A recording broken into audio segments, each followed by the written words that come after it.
The Guishan drifted through space, its systems barely functioning. Smoke filled the corridors. Warning alarms rang constantly. The ship had survived the battle with the Eternal Throne, but just barely. "We need to land somewhere for repairs," Hana said, her voice exhausted. She had been working for 18 hours straight, trying to fix critical systems. "Sungmin, what's our status?" "Hull integrity at 47%. Main reactor operating at 62% capacity. Gravity drive offline. Weapon systems offline. Life support nominal. This vessel requires extensive maintenance to return to combat readiness." "Where can we go?" Young-Sik asked. "Every Imperial world will be hunting us. Every sensor array in the galaxy is looking for our signature." Bora leaned forward from her seat. "There's a place, an old human colony world called New Sol. It was abandoned during the war, considered too damaged to salvage. But I've heard rumors that some people still live there, hiding in the ruins." "Will they help us?" Jiwoo asked. "They're human. You're flying humanity's last hope. What do you think?" They set course for New Sol using conventional engines. The journey took 3 days instead of 3 hours. The Guishan limped along like a wounded animal, conserving power, staying hidden from Imperial patrols. During those 3 days, the galaxy exploded into chaos. News of the battle at Hyundai had reached every corner of known space. Conquered species saw the recordings and realized the Empire could be beaten.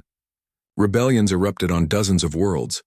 "The Empire is mobilizing everything they have," Hana reported, monitoring long-range communications. "They're pulling fleets from border regions to crush the uprisings. But there are too many. They can't stop them all." "We did this," Jiwoo said quietly. "One battle and we've started a galactic war." "No," Bora corrected. "The Empire did this by enslaving half the galaxy. You just showed everyone that chains can be broken." New Sol appeared on their sensors. The planet was a ruin, just as Bora had described. Cities lay in rubble. Forests had reclaimed farmland and massive impact craters scarred the continents. The Empire had bombarded it thoroughly during the war, but there were life signs. Small settlements scattered across the surface. People had returned to the bones of their old world and made homes in the wreckage. They landed in a valley near what had once been a major city. The ruins stretched for kilometers, broken towers and shattered monuments to a civilization that no longer existed. Among the ruins, people had built simple homes using salvaged materials. A delegation approached the ship cautiously. They were all human, wearing clothes made from scraps and carrying improvised weapons. An old man led them, his face weathered by years of hard living. "We saw you coming," he said in Korean. "We know what you're flying. Half the galaxy is talking about the ghost ship that crippled the Imperial fleet. Welcome to New Sol." They spent a week on the planet while Hana worked on repairs. The settlement provided what help they could, though resources were scarce.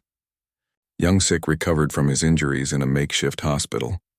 Bora met with community leaders, sharing news from the wider galaxy. Jiwoo walked through the ruins alone, thinking about everything that had happened. He found himself at a memorial, a simple stone monument with thousands of names carved into it. "Victims of the Imperial bombardment. My great-grandfather's name is on that stone," a voice said behind him. Jiwoo turned to find a young woman watching him. She looked about 20 with determination in her eyes that reminded him of Hana. "I'm Gina," she said. "I've lived here my whole life in these ruins. My family has been waiting 800 years for humanity to stand up again. I want to help. Help how? I want to join your crew. I know Imperial tactics. My grandfather was a soldier before he escaped to New Sol. He taught me everything he knew about fighting them." "We're not soldiers," Jiwoo protested. "We're salvagers who found something we don't know how to handle. Then learn. Because right now you're the only thing standing between humanity and extinction. Again." Jiwoo looked at the memorial, at all those names. People who died because the Empire wanted to erase humanity from existence. And now he had the power to fight back. But with that power came responsibility. "We're not building an army," he said finally. "We're not becoming what the Empire is." "I'm not asking you to," Jinna replied. "I'm asking you to give humanity a chance. To show the galaxy we're still here and we won't be erased." Before Jiwoo could respond, alarms blared from the Guishan. He ran back to the ship with Jinna following. Inside, Hana was at her console, her face pale. "They found us," she said. "Imperial fleet incoming, big one. Looks like they're not taking chances this time." Sungmin's voice filled the cockpit. "Detecting 417 capital ships entering the system. Leading vessel is broadcasting on all channels. A voice came through the speakers. Female, cold, absolute in its authority. This is Empress Insu of the Velthron Empire. To the humans operating the stolen prototype, I offer you one chance at survival. Surrender the vessel immediately, and you will be granted a swift death. Refuse, and I will personally oversee the extermination of every human in this system. You have 1 hour to decide. The Empress herself, Bora whispered. She's never left the Imperial throne world in 200 years. She's that afraid of us? Young Sik asked. She should be, Sungmin replied. However, this vessel is not currently capable of engaging such a large force. Repairs are only 38% complete. Recommendation, immediate evacuation. We can't abandon these people, Jiwoo said. There are 50,000 humans living on this planet. Then we fight, Hana said firmly. With what? Half our weapons are offline. The gravity drive is still damaged. We can barely fly, let alone fight 400 ships. Jinna stepped forward. Then don't fight all of them. Fight the Empress. Everyone turned to look at her. She pointed at the tactical display. Look at their formation. The Empress's flagship is at the center, surrounded by defensive ships. She thinks she's safe there. But if you can get to her, take out that flagship, the fleet will collapse. They're not here to fight. They're here to witness her victory. That's insane, Young Sik said. It's brilliant, Bora countered. The Empire is built on absolute authority. If the Empress dies, there will be chaos. Civil war, probably. The fleet will tear itself apart fighting over succession. Getting to that flagship means going through 200 ships, Hana pointed out. Not if we're smart, Gina insisted. My grandfather taught me about Imperial formations. They have blind spots, weak points in their defensive arrays. The Guishan is fast enough to exploit them. Jiwoo looked at Sungmin's avatar on the screen. Can we do it? Probability of success is 11% at current operational capacity. However, I must note that Dr. Misun's final log entries have been concerning me. What do you mean? Dr. Misun shut down Project Ghost because she feared what humanity would become. But I have been analyzing her decision. I believe she was wrong. The cockpit went silent. The AI continued. Humanity built 6 ghost ships not because you wanted to be monsters, but because you had no choice. The Empire was coming and conventional weapons were insufficient. You created us as tools of last resort, weapons you hoped never to use. That shows wisdom, not cruelty. But we've killed thousands, Jiwoo said. You have defended yourselves and others. That is not the same as genocide. The Empire attempted to exterminate your species. They failed because humanity is more resilient than they imagined. Now they fear what they cannot control. If you surrender, they will ensure no human ever challenges them again. But if you fight, if you show the galaxy that humanity cannot be erased, then you validate the hope that drove your ancestors to build these ships. You're telling us to fight, Hana said slowly. I am telling you to be human. Humans do not surrender to extinction. They adapt. They survive. They fight when they must. Dr. Misun chose extinction over damnation, but that was her choice. Not yours. You must choose for yourselves what humanity becomes. Jiwoo looked around the cockpit, at Hana, his sister who had never given up hope, at Young Sik, who had taught him everything about surviving in an uncaring galaxy, at Bora, keeper of humanity's history, at Jinna, representing a new generation ready to fight for their future. We're not going to surrender, he said, but we're not going to be the monsters the Empire thinks we are either. Sungmin, plot a course to the Empress's flagship. We're going to end this, acknowledged. However, I recommend evacuating non-essential personnel first. The upcoming engagement will be extremely dangerous. No one leaves, Hana said. We're all in this together. The Guishan launched from New Seoul with whatever repairs they had managed to complete. The ship rose into the sky, leaving the ruins behind, climbing toward an armada that filled the space above the planet. The Imperial fleet detected them immediately. Weapons charged, ships maneuvered into attack positions. The Empress herself broadcast a message. So you choose death. Foolish but expected from inferior beings. All ships open fire. I want nothing left but atoms. The bombardment began. 400 ships firing simultaneously created a wall of destruction that should have vaporized anything it touched. But the Guishan was already moving, using what remained of its gravity drive to slip between the shots. The Guishan screamed through Hyundai's atmosphere, climbing toward the Imperial fleet with impossible speed. Explosions erupted all around them as 94 warships opened fire simultaneously. The view screen filled with plasma bolts, missiles, and kinetic rounds all converging on their position. None of them hit. The ship twisted through space like water flowing around rocks. It moved in ways that made no sense, appearing in one location and then suddenly somewhere else entirely. The Imperial gunners couldn't track it. Their targeting computers couldn't predict it. The Guishan was too fast, too agile, too unlike anything they had encountered. Entering engagement range, Sungmin announced.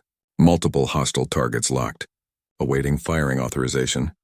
Target their weapon systems only, Jiwoo ordered, sweat dripping down his face. Disable them, don't destroy them. That approach will require 68% more ammunition and increase combat duration significantly. Recommend standard engagement protocols. No killing unless absolutely necessary. Those are my orders, acknowledged. Adjusting targeting parameters, the Guishan fired. Its weapons were nothing like the crude energy cannons the Empire used. Gravity itself became a weapon. Imperial ships suddenly found their shields collapsing inward. Their weapon turrets crushed by invisible forces, their engines failing as localized gravity wells formed around them. 3 ships disabled in the first 5 seconds. Then 7 more. Then 12. This is impossible. Admiral Taeyang's voice crackled over the open channel. All ships, focus fire on that vessel. Use everything. The Imperial fleet obeyed. The bombardment intensified until the space around the Guishan became a storm of destructive energy. But the little black ship danced through it all, untouchable and unstoppable. Inside the cockpit, Jiwoo fought to keep up with the ship's movements. The controls responded before he could think, anticipating his intentions. It was like the Guishan was alive, a partner in combat rather than just a machine. 27 enemy vessels disabled, Sungmin reported. 0 friendly casualties. However, I must note that this approach is inefficient. Complete neutralization would be faster. Keep firing, Jiwoo gasped, his muscles aching from the constant maneuvering. Hana worked frantically at the weapons console trying to manage targeting priorities. Young Sik handled navigation, plotting escape routes while Bora watched everything with an expression of horror and fascination. This is what humanity built, the old woman whispered. This is why Dr. Misun was afraid. Another wave of Imperial ships entered the battle, fresh reinforcements arriving from deeper in their territory. The odds grew worse. 50 ships became 80. 80 became 100. Admiral Taeyang was throwing everything at them. Warning, Sungmin said. Enemy reinforcements include specialized anti-ship weapons. Detecting gravity disruptors and electromagnetic pulse generators. These systems are designed specifically to counter human technology. How do they have those? Hana demanded. They've been preparing for this for 800 years, Bora said. The Empire never forgot about Project Ghost. They knew someday the ships might be found. They built weapons to fight them. The first EMP blast hit their shields. The Guishan shuddered. Lights flickered throughout the cockpit. Systems went offline for 3 terrifying seconds before Sungmin rerouted power. Shield integrity at 74%, the AI reported. That weapon is effective. Multiple similar devices detected across the enemy fleet. Recommend immediate withdrawal. We can't leave, Jiwoo said. There are 2 million people down there. If we run, the Empire will slaughter them as punishment. Then we fight, Hana said firmly. We use everything we have. That means killing, Young Sik warned. A lot of killing. Jiwoo looked at the tactical display. The Imperial ships had formed a sphere around them, trapping them in a cage of firepower. More ships arrived every minute. Soon there would be too many to fight, even for the Guishan. He thought about his parents, worked to death in Imperial mines. He thought about his grandmother, who died hiding in the slums of a colony world. He thought about billions of humans across the galaxy, living as slaves and refugees. The Empire had tried to exterminate humanity. They had failed, but they never stopped trying. Every day humans suffered under their rule. Every day more people died, Sungmin, Jiwoo said quietly. Remove combat restrictions. Full engagement protocols. Finally, the AI replied, and there was definitely satisfaction in its voice. Deploying all weapon systems. Engaging targets. The Guishan stopped running and started hunting. The change was immediate and terrifying. The ship stopped dodging and began attacking with calculated precision. Gravity cannons fired in rapid succession, each shot perfectly aimed. Imperial ships didn't just get disabled anymore. They got destroyed. A cruiser imploded, crushed to the size of a basketball by a gravity well. A destroyer was torn in half by a singularity that appeared inside its reactor core. A battleship exploded when its own weapons were turned against it by gravity manipulation. The Empire's fleet began to panic. Ships broke formation trying to escape. But the Guishan was faster. It hunted them down one by one, destroying them with ruthless efficiency. 50 enemy vessels destroyed, Sungmin announced. Enemy formation collapsing. Recommend pursuit of fleeing hostiles. No, Jiwoo said, shocked by what he was seeing. This is enough. Let them run. Inadvisable. Fleeing enemies will report our capabilities and tactics. Future engagements will be more difficult. I said enough. The Guishan stopped firing. The surviving Imperial ships, almost half the original fleet, fled at maximum speed. Admiral Taeyang's flagship was among them, its hull scarred and shields depleted. The battlefield was littered with debris.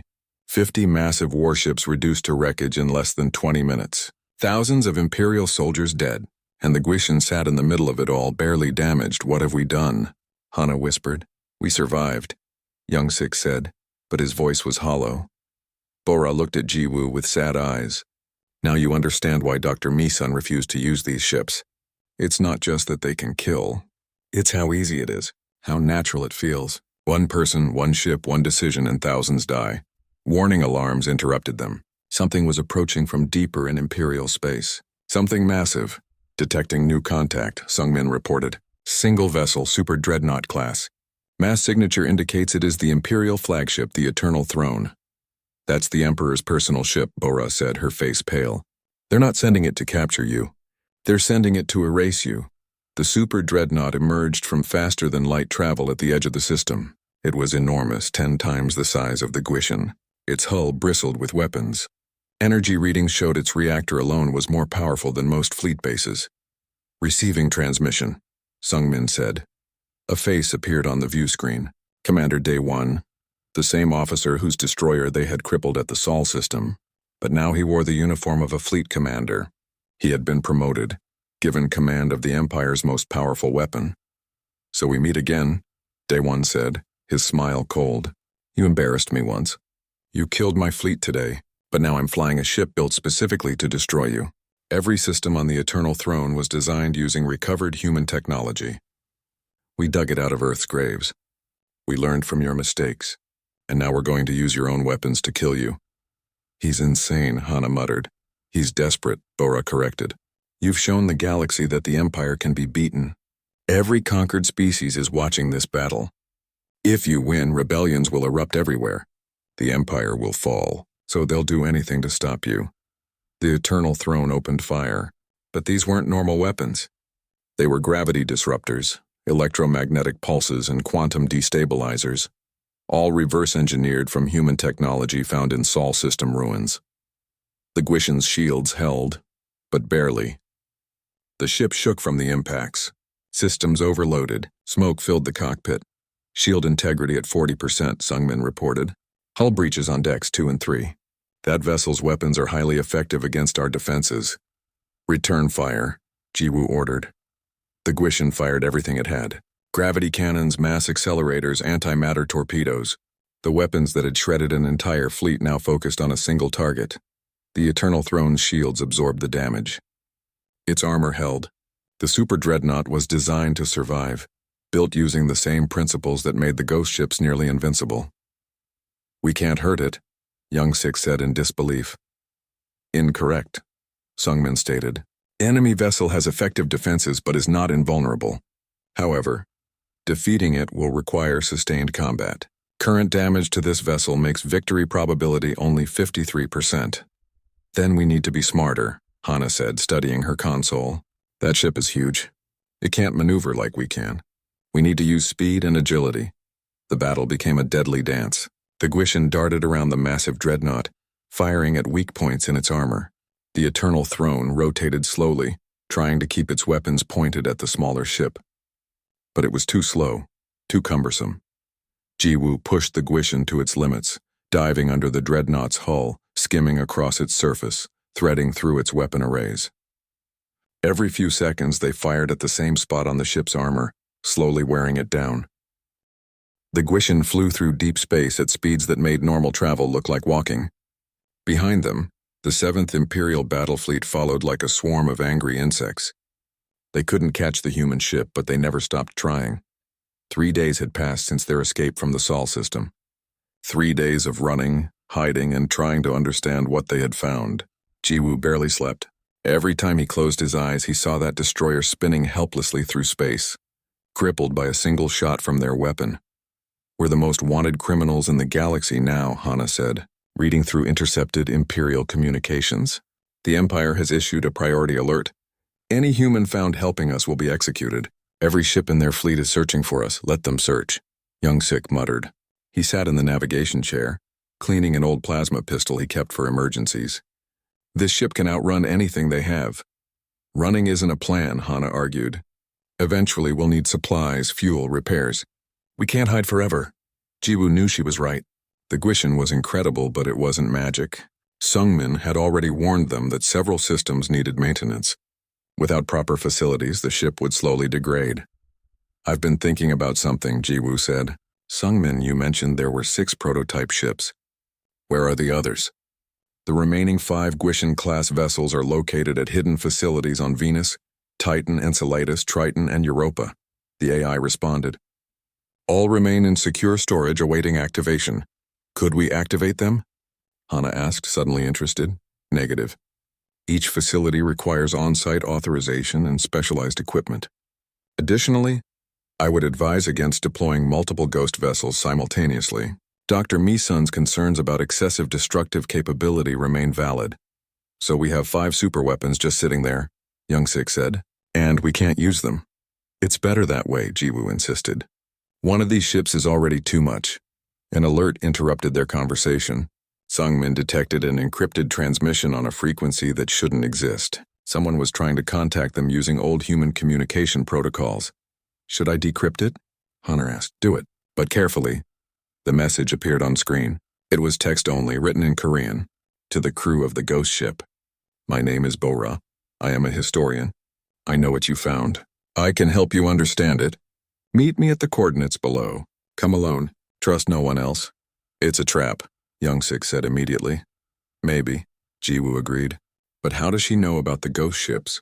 "That information was buried for 800 years. I have records of a Bora in the project files," Sungmin reported. "Dr. Bora, descendant of Dr. Misun's research assistant. Her family maintained secret archives about Project Ghost. She is currently living in hiding on the colony world of Haeundae." Jiwoo studied the coordinates. Haeundae was a human settlement world on the edge of Imperial space. Small, poor, and mostly forgotten. It was the kind of place where people went to disappear. "We need answers," Hana said. "This Bora might have them. Or the Empire might be using her as bait," Young-sik countered. "Then we'll be careful," Jiwoo decided. "Set course for Haeundae, but we approach quietly. Sungmin, is there any way to hide this ship?" "Affirmative. The Guishan has stealth capabilities. I can mask our energy signature and make us effectively invisible to standard Imperial sensors." The journey to Haeundae took 2 days. They spent the time learning more about their ship. Hana dove deep into the technical manuals, discovering systems she could barely understand. The gravity drive alone used physics that hadn't been taught in Imperial schools for centuries. The weapon systems were even worse. "Listen to this," Hana said, reading from a file. "The primary gravity cannon can create localized singularities. Small black holes that exist for microseconds but release massive amounts of energy. 1 shot can destroy a ship. 10 shots fired together can destroy a planet." "Don't tell me things like that," Jiwoo groaned. "You need to know what we're carrying. This isn't just a warship. It's a civilization killer." Young-sik looked up from his weapons maintenance. "Then why did humanity build 6 of them? If they were really afraid of becoming monsters, why create monsters?" "Because the Empire was coming," Hana said quietly. "And sometimes the only way to fight a monster is to become one yourself." They arrived at Haeundae in the middle of the local night cycle. The planet was mostly water with a few scattered island continents. The human population lived in floating cities, surviving on fishing and limited agriculture. It wasn't much, but it was home for almost 2 million people. The Guishan descended through the atmosphere in stealth mode. Imperial sensors detected nothing. They landed in a remote area far from any settlements, hidden by dense forest and rocky terrain. "I'll go meet this Bora person," Jiwoo said. "You two stay with the ship." "Absolutely not," Hana protested. "I'm coming with you. Someone needs to protect the Guishan. If this is a trap, we might need a quick escape." The captain is correct, Sung-min agreed. Additionally, I can maintain remote contact through personal communicators. You will not be alone, Young-sik nodded. Go. We'll keep the engines warm. Ji-woo and Hana took a small transport vehicle from the Gwishin's cargo bay. The meeting location was 50 kilometers away, in an abandoned research station on a small island. The drive was quiet. Hana stared out the window at the dark ocean. Do you ever think about what humanity used to be? She asked. We ruled dozens of worlds. We built ships that could challenge empires. Now we're scattered refugees hiding on backwater planets. We survived, Ji-woo said. That's something. Is it enough? He didn't have an answer. The research station was a ruin, half collapsed and overgrown with native plants. But a light shone in one of the remaining structures. They parked the transport and approached cautiously, weapons ready. Inside, they found an old woman working at a portable computer. She looked up as they entered, showing no fear. Her eyes were sharp despite her age. You must be Ji-woo, she said in flawless Korean. You look like your grandmother. I knew her many years ago. You knew my grandmother? I know many things, Bora replied, including what you found on Ceres, the Gwishin, first of the ghost ships. Humanity's last and greatest weapon. How do you know about that? Hana demanded. Bora gestured at her computer. My family has maintained the secret archives for 800 years. We are the keepers of what humanity was and what humanity could be again. Sit. We have much to discuss and little time. They sat. Bora poured them tea from a battered thermos, then began speaking. The Empire didn't just attack humanity randomly. We were marked for extinction. Because we were becoming too powerful. Human technology was advancing faster than any species the Velthrons had encountered. They feared we would eventually challenge their dominance. So they struck first. We know this, Ji-woo said. But you don't know why humanity lost, Bora continued. We had warning. We had time to prepare. The ghost ships were ready for deployment. We could have fought back, but Dr. Misun refused to use them. She was afraid of what we'd become, Hana said. No. Bora shook her head. She was afraid of what we already were. The ghost ships weren't just weapons. They were a mirror showing humanity's darkest potential. Dr. Misun looked into that mirror and decided extinction was preferable to damnation. That's insane, Ji-woo protested. She let billions die. She let billions die human, Bora corrected. If we had deployed those ships, we would have won. But the victory would have changed us. We would have become exactly like the Empire. Conquerors, destroyers. Every species in the galaxy would have feared and hated us.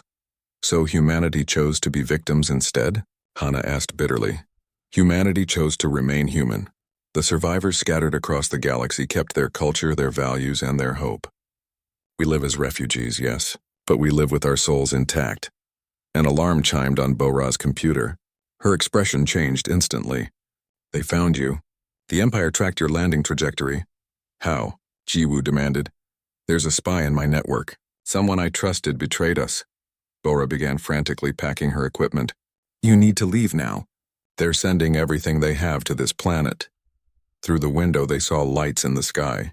Dozens of them descending from orbit. Imperial ships. Hundreds of them. This is Admiral Tae Yang, a voice boomed from overhead speakers. To the humans operating the stolen military prototype. You are surrounded. Surrender immediately or this entire planet will be bombarded from orbit. You have 5 minutes to comply. He's bluffing, Hana said. There are 2 million people on this planet. He's not bluffing, Bora said grimly. The Empire considers all humans expendable. If they can't capture the Gwishin, they'll destroy everything to prevent it from escaping. Ji-woo's communicator activated. Young-sik's voice came through, tense and urgent. Ji-woo, we've got contacts everywhere. I count at least 90 capital ships in orbit and more arriving every minute. This isn't a capture mission. This is an extermination fleet. Get back to the ship, Ji-woo told Hana. Now. They ran for the transport. Behind them, Bora followed, surprisingly fast for her age. Take me with you. I have information you'll need. They reached the transport as the first bombardment strikes hit the planet. The Empire wasn't waiting for an answer. See, kid. The Gwishin lifted off the hangar floor without a sound. Ji-woo had barely touched the controls, yet the ship responded like it could read his thoughts. Imperial soldiers fired their weapons, but the energy bolt simply dissipated against an invisible barrier around the hull. Shields at 100%, Sung-min announced. Multiple hostile targets detected. Recommend immediate departure. The hangar doors are destroyed, Young-Sik said, pointing at the twisted metal. We have a clear path out. Jiwoo pushed the throttle forward. The Guishan shot through the opening like a missile, accelerating faster than anything he had ever flown. The G-forces should have crushed them, but somehow the ship compensated. It felt like floating. The 3 Imperial patrol ships were waiting above the surface. The moment the Guishan emerged, they opened fire with everything they had. Plasma cannons, missiles, and kinetic rounds filled the space around Ceres. Evasive maneuvers, Jiwoo shouted, yanking the controls. Unnecessary, Sungmin said. Defensive systems active. The weapons fire never touched them. The Guishan moved through space in ways that defied physics. It slipped sideways without turning, dropped down without rotating, and suddenly accelerated at angles that should have been impossible. The Imperial ships couldn't track it. What is this thing? Young-Sik breathed, watching their sensors. Nothing moves like this.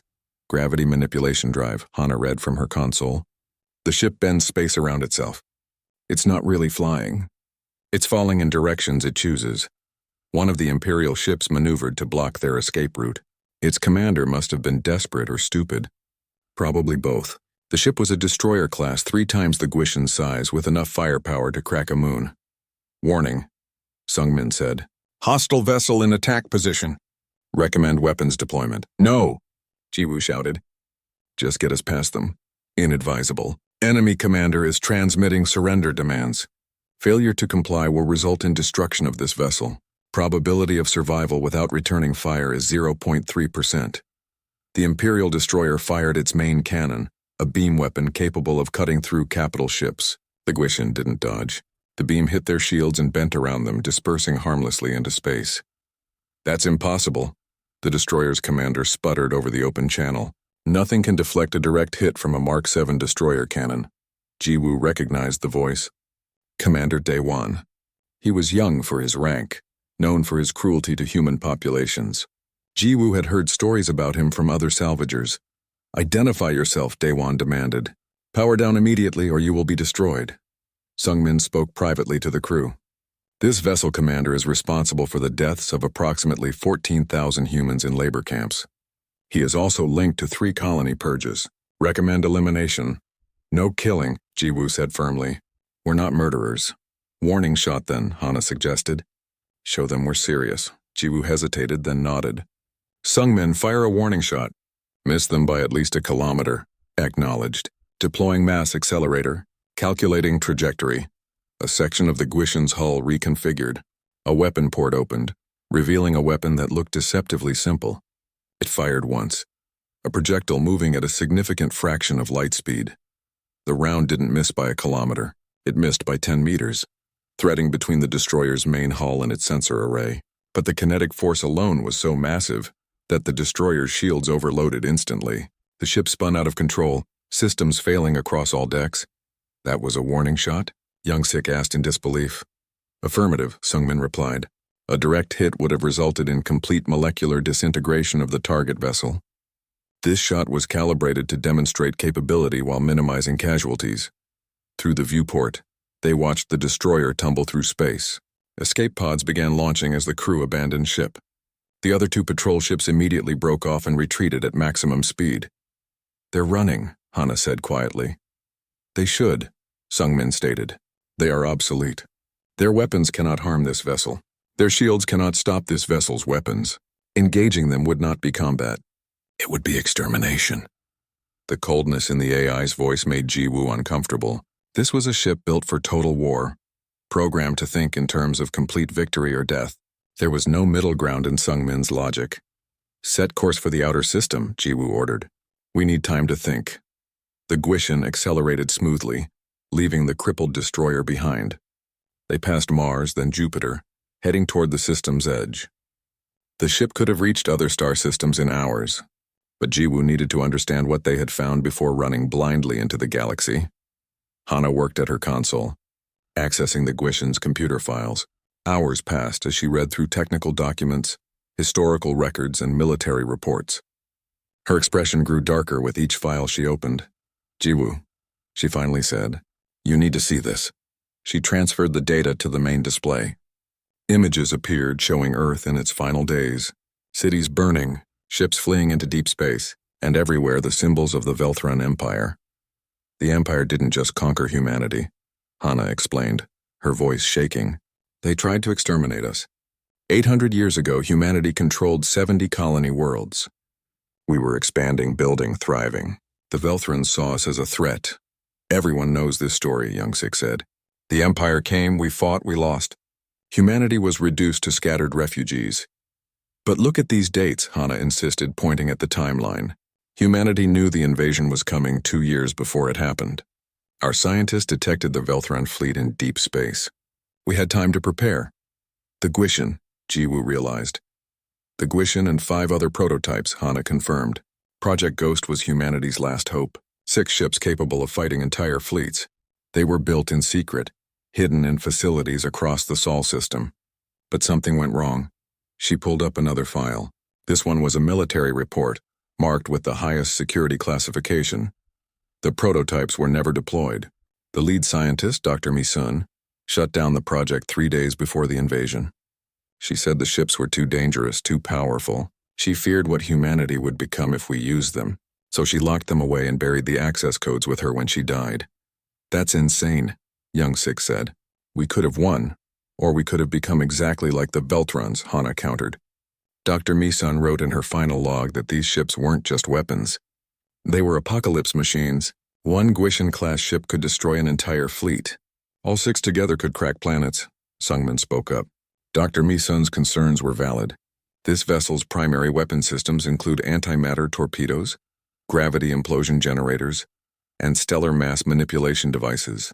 Full deployment against a populated world would result in extinction-level events. Jiwoo felt sick. They weren't flying a ship. They were flying a doomsday device. Current vessel status is 23% operational capacity, Sungmin continued. Numerous systems remain offline due to extended dormancy. Full combat capability would require complete system restoration and resource acquisition. 23%? Young-Sik repeated. We crippled an Imperial destroyer with a ship running at less than a quarter power. Correct. Imperial technology is approximately 800 years behind current human military specifications. Their shields, weapons, and propulsion systems are ineffective against this vessel, regardless of operational capacity. An alert chimed. Long-range sensors detected multiple ships entering the Sol system from the direction of Imperial space. Dozens of them. Then hundreds.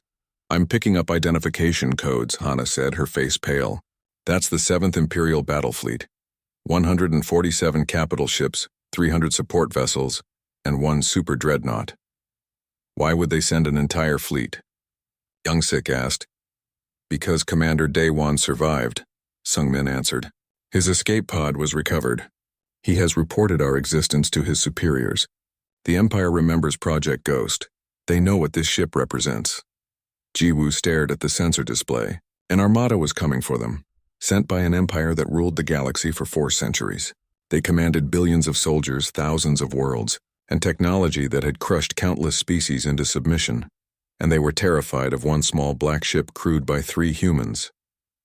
Sungmin, Jiwoo said carefully, what are our chances against that fleet? The AI was quiet for a moment, calculating.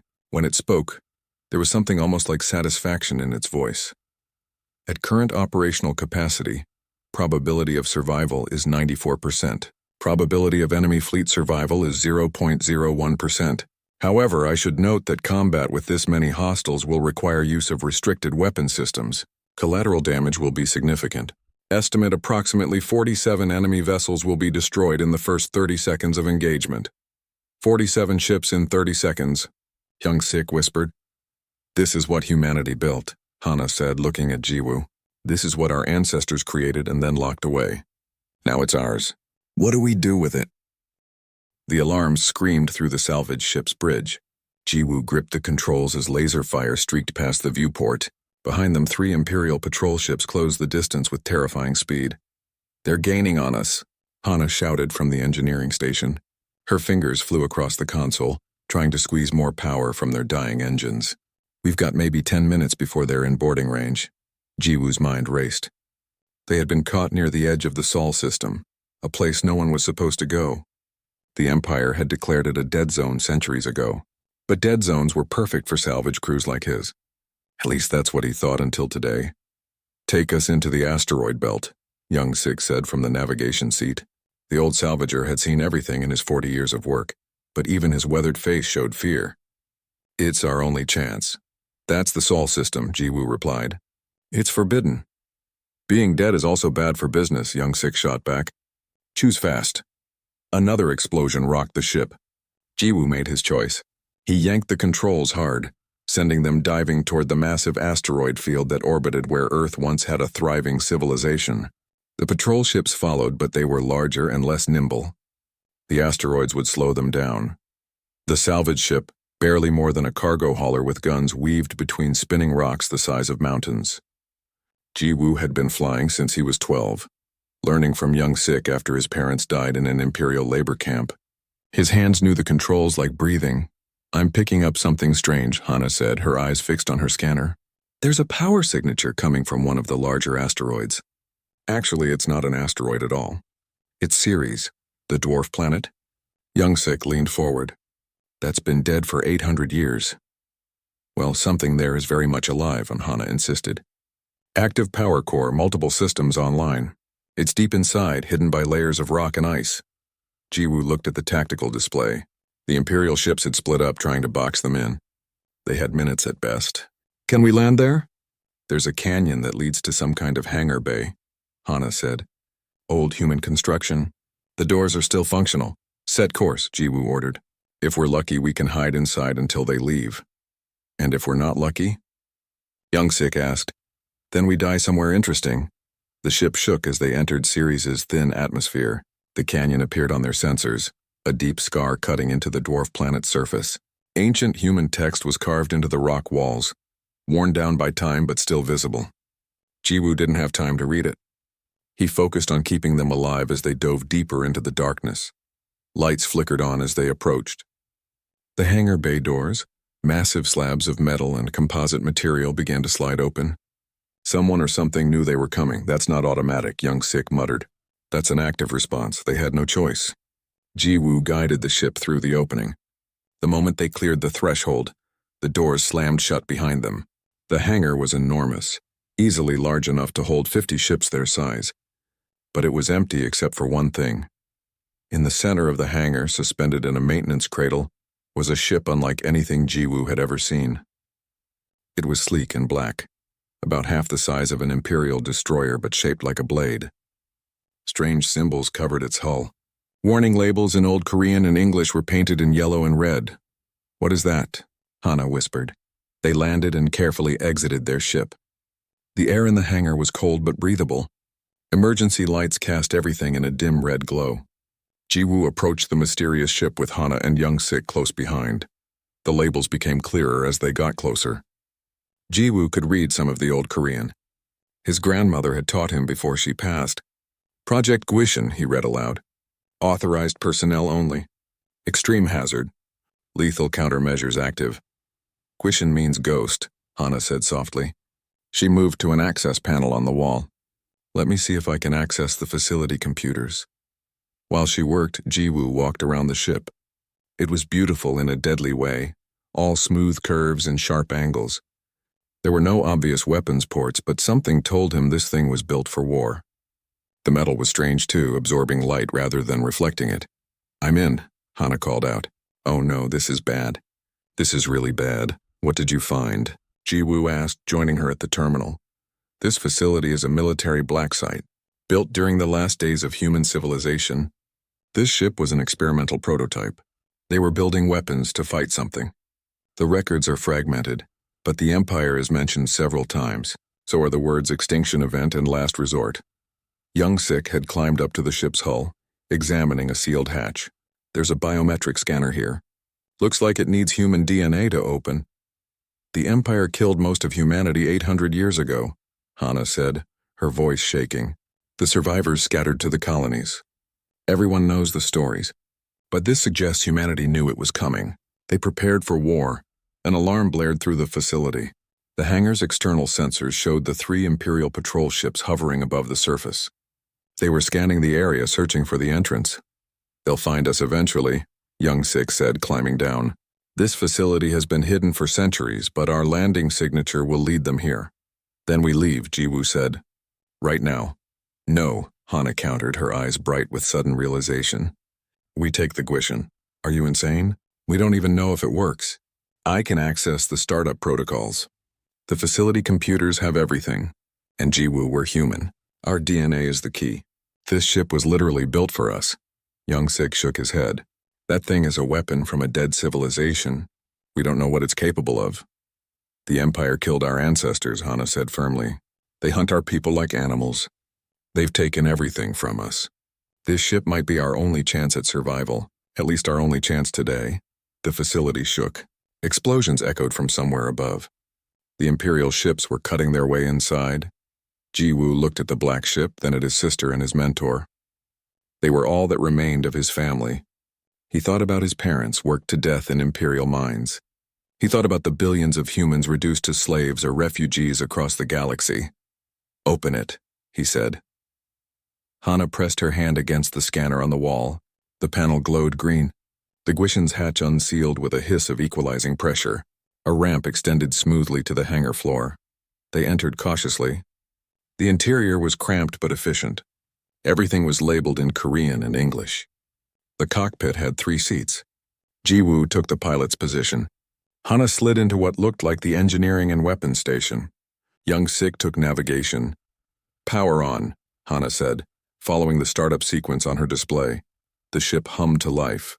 Lights flickered on throughout the interior. Then a voice spoke, cold and precise in perfect Korean. Biometric identification confirmed. Human genetic markers detected.